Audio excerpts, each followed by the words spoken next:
Hello everyone! Ang video na ito ay para sa mga nahihirapan na mag-scan ng National ID o Digital National ID sa pag-verify ng kanilang GCash account. Panoorin ng buo ang video na to para malaman mo kung paano ko na-scan ang National ID o Digital National ID sa pag-verify ng aking GCash account. Kapag nagawa nyo po ng maayos ang pag-scan ng inyong Digital National ID sa pag-verify ng GCash, wala pang 5 minutes, mabe-verify na kaagad ang iyong GCash account. Meron din po akong mga mahalagang tips sa video na ito para mas madaling ma-verify ang inyong GCash account gamit ang Digital National ID o National ID. I-scan o itapat ang camera ng cellphone mo sa front o harap ng iyong Digital National ID o anumang ID na gamit mo.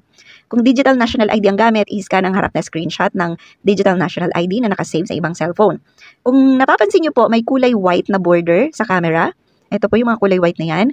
Dapat nasa loob ng borders na yan ang kabuuan o kantohan ng ID mo. Kasunod na i-scan ay ang likod naman ng ID o likod ng screenshot ng Digital National ID mo. Dapat malinaw din ang ID at walang reflection ng ilaw sa ID o screen ng cellphone mo.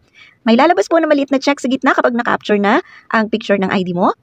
At mabilis po mag-scan ang scanner ng GCash kaya minsan blurred yung picture ng ID. So kapag blurred, ulitin lang po ang process.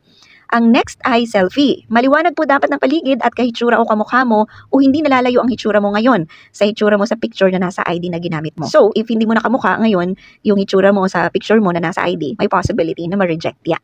So, paano malalaman kung hindi rejected yung pag-scan mo sa iyong National ID o Digital National ID? Mag-o-automatic po na mailagay sa form na ito ang Digital National ID number o National ID number mo. Kung ano po ang mga detalye na nasa ID na ginamit mo, yun din ang mga detalye na ilalagay mo sa form na ito. Tapos, dito sa part na ito, automatic nang nakalagay yung ID number ng aking Digital National ID dito sa ID number. Kung makikita nyo po, ayan na po, ID number.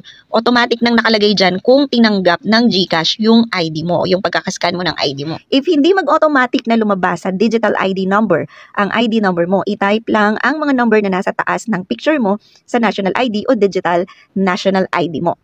Kasama po sa itatype ang dash kapag nag-type ng Digital National ID number.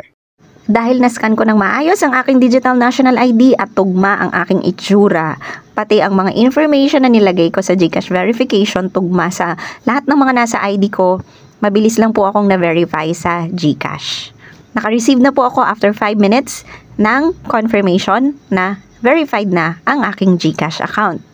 Isa pa pong tip, dapat kayo po ay mag-verify ng inyong GCash account kapag walang holidays, hindi tuwing weekends, dapat ay weekdays, yung walang holiday at walang weekends. So good luck sa pag-verify ng iyong GCash account. Maraming salamat for watching. Stay safe!